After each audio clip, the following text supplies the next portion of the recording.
Hello guys, how you doing? Hope you all are absolutely healthy and safe, and today we are going to discuss another video on Bacillus anthracis, that is the causative agent of anthrax.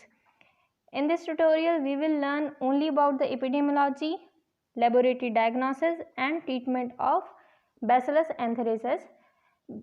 इससे पहले हमने जो video बनाया था उसमें हमने पढ़ लिया उसका morphology, violence factor and pathogenesis, उसके क्लिनिकल सिम्टम्स, सब कुछ डिटेल में हमने एक बार देख लिया था। अब हम यहाँ पे डिटेल में पढ़ेंगे epidemiology, laboratory diagnosis and treatment. तो सबसे पहले हम पढ़ेंगे एपिडेमियोलॉजी। एपिडेमियोलॉजी में हम दो चीज़ें पढ़ेंगे, एक होगा एनिमल एंथ्रेक्स और दूसरा होगा ह्यूमन एंथ्रेक्स। एनिमल एंथ्रेक्स का मतलब है जो एनिमल्स में हो रहा है, वो वाला जो पार्ट है वो हम एनिमल एंथ्रेक्स में पढ़ते हैं, और जो पार्ट ह्यूमन का है वो हम ह्यूमन एंथ्रेक्स में पढ़ेंगे। तो पहला, animal anthrax both enzootic and epizootic forms occur in India.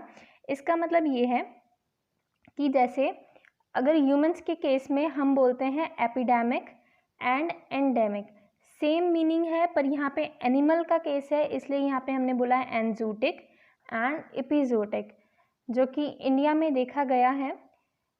Cycles in animal, अब ये जो एनिमल्स में जो साइकिल चलती है वो कैसे चलती है। Anthrax spores remain viable in soil, आप सबको पता है जो स्पोर्स हैं वो बहुत सारे सालों तक सॉइल में आराम से वायबल रहते हैं। जो भी एनिमल ग्रेस कर रहा है उसकी एब्रेडेड स्किन के थ्रू, इंजेक्शन के थ्रू सॉइल्स उसके अंदर चले जाएंगे। So grazing animal capture it through abraded skin. Next is human anthrax. It is highest in Africa, central and southern Asia. ये यहाँ पर सबसे ज़्यादा देखा गया है। ये दो टाइप का है, एक है नॉन इंडस्ट्रियल केस और दूसरा है इंडस्ट्रियल केस। इसका मतलब ये है, जैसे इंडस्ट्रियल केसेस में हमने पहले पढ़ा था, जो हमारा क्यूटेनियस एंथ्रेक्स था उसे हम हाइड पॉटस डिसीज बोलते हैं। हाइड का मतलब होता है प्रोसेस्ड एनिमल स्किन, जो कि लेदर बनाने के लिए यूज़ होती है। तो ये सब, और एक था वूल शॉर्टस डिसीज़ जो कि पल्मोनरी एंथ्रेक्स में हमने पढ़ा था। ये सब इंडस्ट्रीज़ में होता है, जहाँ जो लोग इंडस्ट्रीज़ में काम करते हैं, जहाँ पे एनिमल की स्किन के साथ या वूल के साथ काम होता है, ये उन केसेस जो वो वहाँ पे जो केसेस होते हैं उनको हम इंडस्ट्रियल केसेस बोलते हैं। और नॉन इंडस्ट्रियल केसेस जैसे कि क्यूटेनियस एंथ्रेक्स, वो ज़्यादातर फार्मर्स में देखा जाता है, रूरल एरियाज़ में देखा जाता है, जहाँ पे लोग बहुत ही ज़्यादा सॉइल के साथ कॉन्टैक्ट में रहते हैं, बेयरफूट्स घूमते हैं। तो ये सब वहाँ पे जो केसेस होंगे उन्हें हम नॉन इंडस्ट्रियल केसेस बोलते हैं। Next is laboratory diagnosis. इसमें आएगा एनिमल स्पेसिमेन,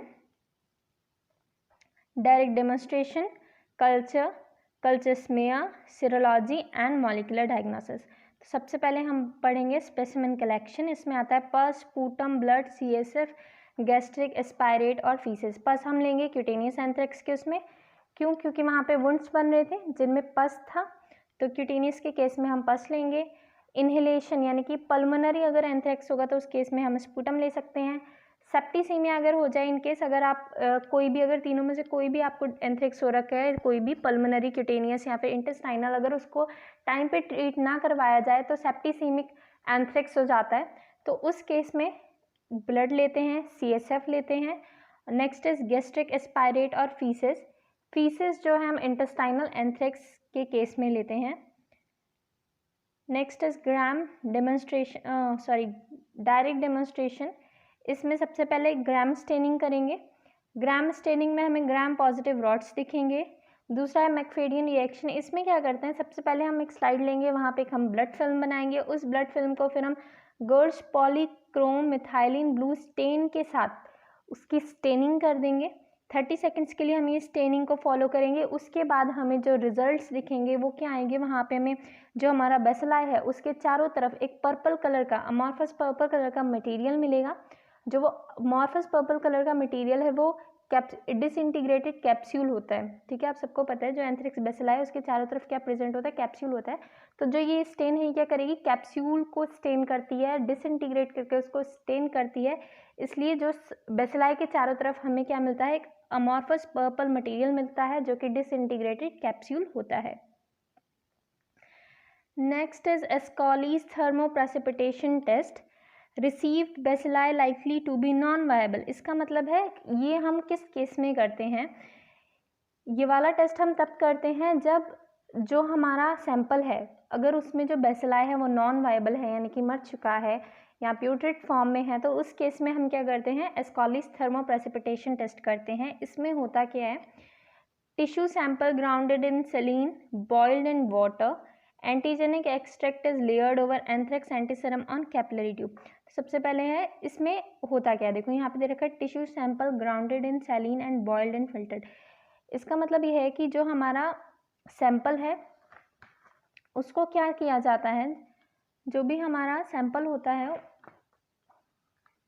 उसको, सैंपल जैसे हमने लिया ब्लड, ठीक है, हमने लिया 2 ग्राम हमने ब्लड ले लिया, उसमें हम क्या करेंगे, उसको 5 ml सेलीन के साथ मिक्स करते हैं। हमने सैंपल लिया पहले ब्लड, उसको मिक्स कर दिया सेलीन के साथ, तो ये हो गया हमारा tissue sample grounded in Celine. फिर उसको क्या करेंगे, हम बॉईल करते हैं, ठीक है, फिर उसको कूल करते हैं, फिर उसको फिल्टर किया जाता है। फिर उसको फिल्टर करके जो वहाँ पे फिल्टर पेपर के साथ जब आप फिल्टर करोगे तो वहाँ पे एक फिल्ट्रेट बचेगा, ठीक है, उस फिल्ट्रेट को क्या करते हैं हम, एक एंटीजेनिक एक्सट्रैक्ट, जो ये बोल रहे हैं एंटीजेनिक एक्सट्रैक्ट, इसका मतलब है जो हमने फिल्टर करके फिल्ट्रेट बनाया है वो हमारा हो गया antigenic extract, layered over the anthrax antiserum. अब ये एंथ्रेक्स एंटीसेरम क्या है, ये कैसे बनता है, कुछ रैबिट्स वगैरह में, जैसे हम एक्सपेरिमेंटल जो एनिमल्स होते हैं रैबिट्स, उनको में क्या करते हैं हम सबक्यूटेनियसली, जो हमारा स्टर्ने एंथ्रेक्स होता है या फिर कुछ दिन के बाद, मतलब वो इनोकुलेट करते हैं और फिर उसके कुछ दिन बाद क्या किया जाता है, वहाँ पे जो वायरलेंट स्ट्रेन्स होती हैं बैसिलस एंथेरेसिस की, उस रैबिट में उनको इनोकुलेट किया जाता है, तब वहाँ पे एंटीसेरम जनरेट होता है उसकी बॉडी में। फिर उस एंटीसेरम को हम लोग निकालते हैं और यूज़ करते हैं। तो अब हमारे पास एंटीसेरम बन गया, हमने क्या करना है, एक कैपिलरी ट्यूब ले लेनी है, उसमें हमने एंटीसेरम की कुछ ड्रॉप्स डाल देनी है, 1-2 ड्रॉप्स डाल देनी है कैपिलरी ट्यूब में, और उसके ऊपर से जो हमारा फिल्ट्रेट है यानी कि जो एंटीजेनिक एक्सट्रैक्ट है उसको लेयर कर देना है, यानी कि उसके ऊपर से हमें उसको डाल देना है, एंड फिल्ट्रेट जो है हमारा जो एंटीसेरम है उसके ऊपर डाल देना है।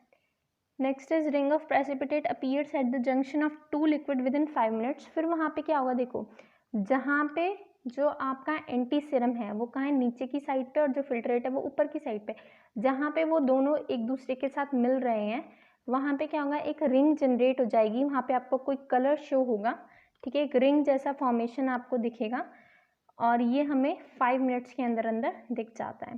तो ये होता है एस्कॉलिस रिंग प्रेसिपिटेशन टेस्ट।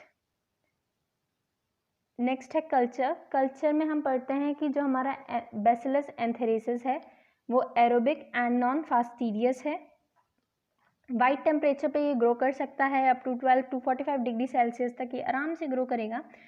आपको पता है कि जो स्पोर्स होते हैं यानी कि जो स्पोरिलेशन है वो सिर्फ सॉइल में होता है, लेकिन अगर उसको इनकेस हमने कहाँ करवाना है, कल्चर मीडिया पे करवाना है, तो वहाँ पे कल्चर मीडिया में स्पोर फॉर्मेशन देखने के लिए हम जो कल्चर मीडिया उसमें हम distil water 2% NaCl oxalate oxygen in सब में से कुछ भी डाल सकते हैं, जिससे कि उसका जो स्पोरिलेशन है, स्पोर फॉर्मेशन जो है वो इन्हेंस होगा।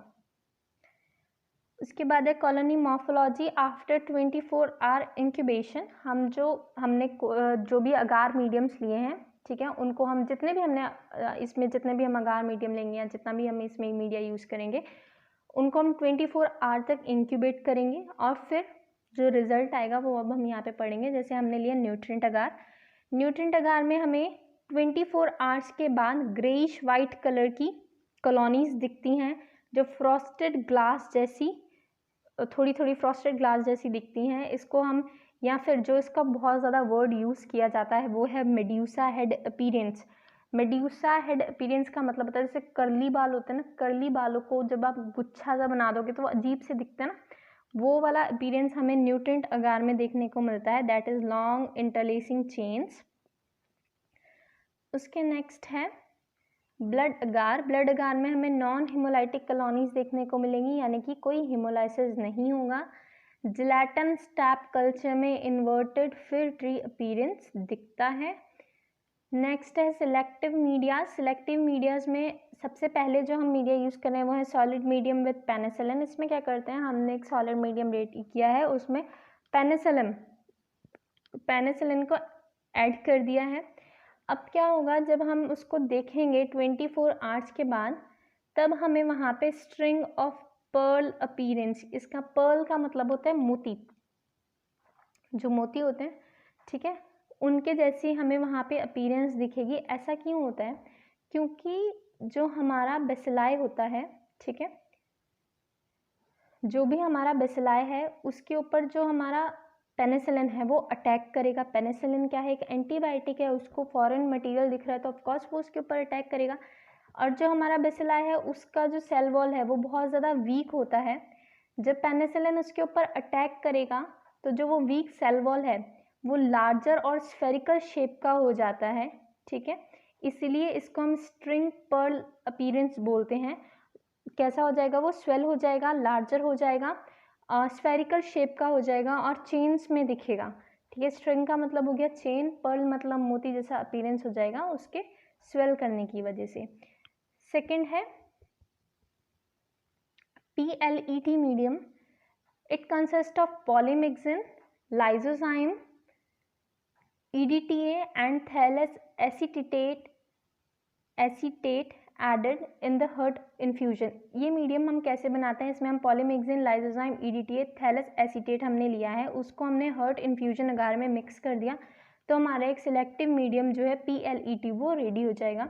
इसको हम यूज़ करते हैं बैसिलस एंथ्रेसिस को ग्रो करवाने के लिए, और ज़्यादातर हम कब यूज़ करते हैं, जब हमें बैसिलस एंथ्रेसिस को डिफ्रेंशिएट करना होता है या अलग करना होता है स्पोर बियरिंग बेसिलाई के मिक्सचर से, उस केस में हम PLET मीडियम का यूज़ करते हैं। नेक्स्ट है हमारा कल्चर स्मेयर। जब हम यहाँ पे ग्राम स्टेनिंग करेंगे तो हमें बैम्बू स्टिक अपीयरेंस देखने को मिलता है, ये भी बहुत इंपॉर्टेंट है। बैम्बू स्टिक अपीयरेंस ये बहुत बार पूछा जाता है कि आपको कल्चर स्पेयर में ग्राम स्टेनिंग करने पे कैसे दिखता है बेसिलाई, तो हमें बैम्बू स्टिक अपीयरेंस दिखती है। अगर आपको स्पोर्स देखने हैं, ठीक है, कल्चर स्मेयर में अगर आप चाहते हो उस स्पोर्स देखना, तो वहाँ पे हम हॉट मेलाकाइट ग्रीन का यूज़ करेंगे जिसको हम एशबे मेथड्स बोलते हैं, और या फिर 0.25% सल्फ्यूरिक एसिड का भी यूज़ करके हम स्पोर्स को देख सकते हैं। सेकंड है लिपिड ग्रैन्यूल्स। लिपिड ग्रैन्यूल्स को डेमोन्स्ट्रेट करते हैं सडन ब्लैक बी स्टेन से, जिसको हम बर्डन्स मेथड बोलते हैं। Next is serology. आप सबको पता है सीरोलॉजी के लिए हम लाइसा यूज़ करते हैं, मॉलिक्यूलर डायग्नोसिस के लिए PCR। नेक्स्ट है ट्रीटमेंट। क्यूटेनियस एंथ्रेक्स के केस में सिप्रोफ्लॉक्सासिन यूज़ किया जा सकता है। इनहेलेशन एंथ्रेक्स के केस में ciprofloxacin, rifampin, vancomycin, it is vancomycin not venvomycin, okay, it is vancomycin, इन सब चीज़ों का हम यूज़ करते हैं। ये हो गया हमारा complete epidemiology, laboratory diagnosis and treatment. इससे ज़्यादा इसमें कुछ नहीं है और ये बहुत ही ज़्यादा इम्पॉर्टेंट है। होप आप सबको समझ